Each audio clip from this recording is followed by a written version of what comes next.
Do you find yourself ruminating for hours, thinking over and over about negative things such as social interactions? You replay past conversations in your mind, worrying about how others perceived you, whether you said the right thing or what others might think about you. Picture those times you have a spontaneous conversation with someone, like a co-worker in the lunchroom. You don't think much about what you're saying in the moment. The conversation seems fine at the time, but afterwards, you find yourself reflecting on what you said, and you ruminate on that interaction for ages with thoughts like, I always talk too much when I'm nervous. I need to learn to keep things to myself. Why am I such an oversharer? What's wrong with me? I could see their expression change. Did I make them feel uncomfortable? Why did I say that? I share way too much, way too fast. They probably think I'm strange now. What if they tell others what I said? What if it becomes a topic of gossip? This could ruin my reputation at work. If you've ever had those kinds of thoughts, then I bet you are highly likely an introvert, a perfectionist, and a highly sensitive person, because these characteristics intensify your tendency to overthink and obsess over details. In today's video, I'm going to share with you the scary truth about why you ruminate. And stick around till the end, because I'm going to share with you the best way to break the rumination cycle. And I have a bonus extra special tip for you at the very end that, once I discovered this, liberated me from my ruminations. But before we go any further, like, share and subscribe to this channel. And if you would like me to continue making awesome videos like these, you can support me by buying me a coffee. So let's get to today's video and dive straight into the scary truth about why introverts, highly sensitive people, and perfectionists often find themselves ruminating deeply. The key word there is deeply. Your depth of processing is what can be so scary. This cycle of thoughts can be extremely distressing and can continue to spiral as you revisit each moment of the interaction, critiquing your actions and potential repercussions. Your increased sensitivity to social and environmental signals, combined with your constant drive for perfection, makes you extremely aware of possible mistakes or wrong steps in your interactions and decisions. So when you talk to people or do something important, you notice every little detail, like the tone of someone's voice or the exact words they use, even noticing microfacial expressions. That twitch, sir? Because you want everything to be perfect. You might keep thinking about these details, worrying if you said or did something wrong. This is called rumination, and it's like your mind is stuck, replaying the same worries over and over. This often results in a debilitating cycle of overthinking that can hamper your emotional well-being and social interactions. As an introvert, you naturally turn inward and reflect on your thoughts and feelings. This introspective nature can be a strength, allowing for deep thinking and self-awareness.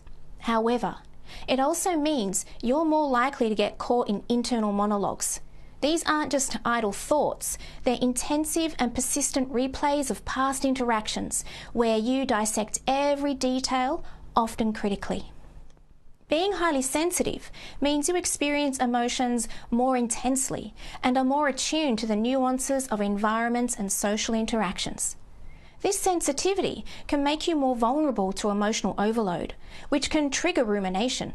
For instance, after a social event, you might replay conversations in your head, analysing expressions and tones and worrying about how others perceived you and what you might have said wrong.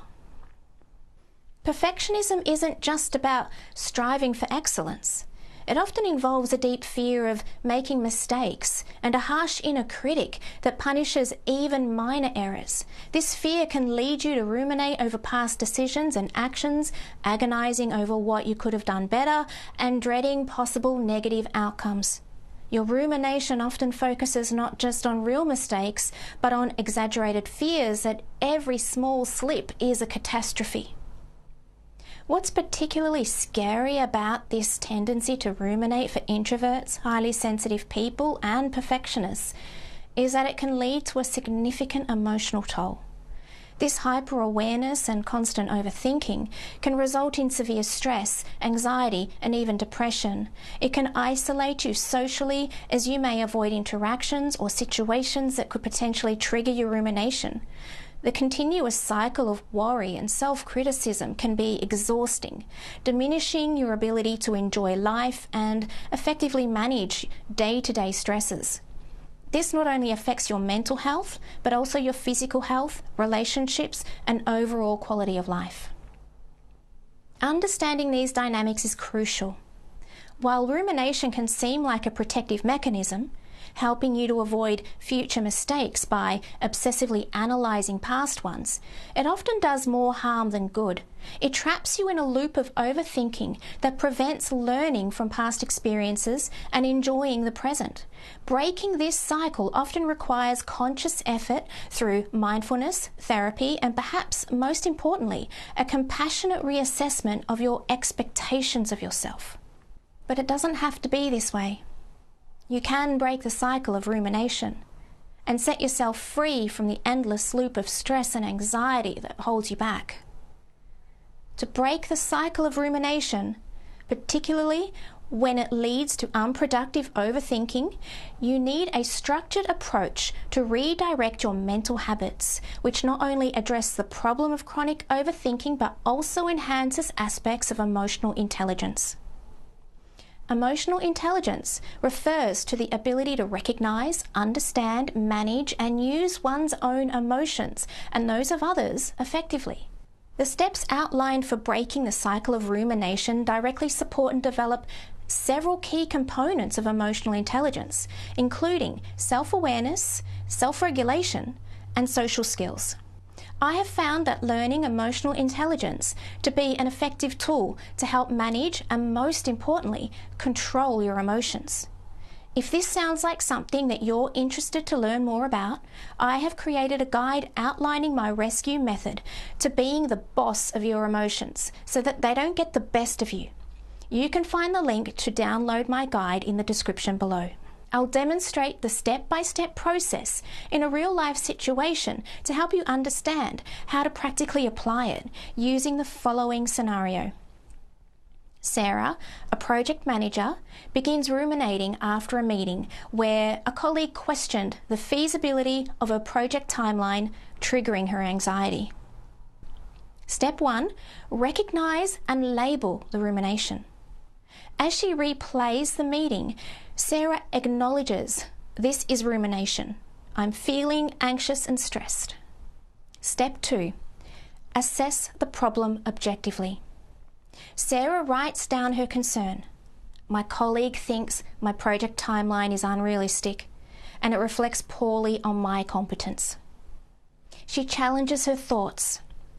What's the worst that can happen? I might need to adjust the timeline.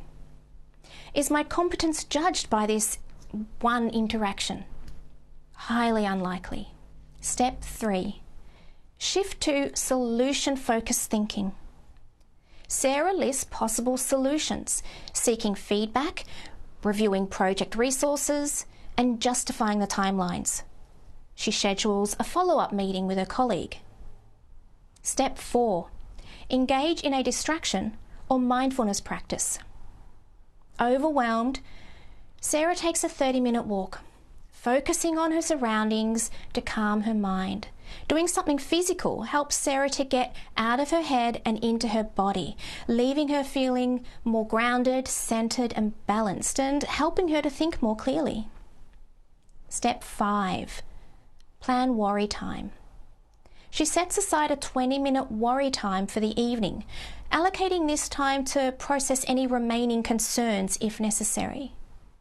Step 6, seek social support. During her worry time, Sarah discusses her anxieties with a friend who offers reassurance and advice, reducing her sense of isolation.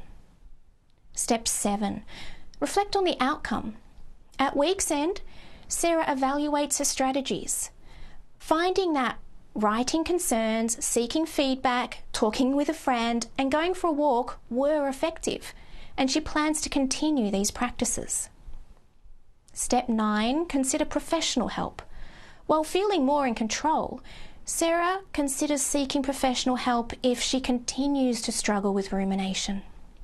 By systematically applying these steps, Sarah successfully redirects her focus towards solutions and support. Problem solved. Problems not solved. Problems. Reducing her tendency to ruminate and enhancing her problem-solving mindset. As promised, here is my bonus extra special tip for you that liberated me from my ruminations. You ready for it? Be warned, this might ruffle some feathers. Here it is. Stop obsessing about yourself. Sorry. Not sorry. Let me explain what I mean by that. You often catch yourself worrying about what others think about you. Believe it or not, the world doesn't revolve around you. You replay conversations in your head, thinking about what you should have said differently, or you obsess over a small mistake, imagining everyone noticing and judging you for it. But here's something you might not realise. You're really not the centre of everyone's universe. You think the world revolves around you, don't you? The truth is, everyone is too busy dealing with their own lives to spend much time thinking about what you're doing or saying. It's not that they don't care about you. It's just that they have their own challenges, thoughts and worries. This idea that no one is obsessing over your every move should come as a relief. Yes, phew. It means that you can let go of those nagging thoughts that everyone is judging you. When you find yourself stuck in your head, ruminating about yourself, try to shift your focus outward. Think about your friends, family, or even people that you don't know very well. What are they going through? What might they need help with? This shift in focus is not only a good way to break the cycle of rumination, but also a chance to connect with others and perhaps help them with their burdens. Remember, the world doesn't revolve around any one person. We're all part of a larger community where everyone is trying to get by as best they can. Next time you start to obsess over how you appear to others, remind yourself they're probably not thinking about you as much as you think. They have their own lives to lead. This isn't a reason to feel unimportant. It's an opportunity to free yourself from unnecessary stresses and focus more on living authentically. If you're still here, I hope you liked today's video. And if you did, and you would like me to continue to make awesome videos like this, I would really appreciate it if you show me some love and buy me a coffee. Now, if you want to learn more about being a highly sensitive person, emotional intelligence, and life in general, then check out this video. And I'll see you in the next one. Mwah! Bye!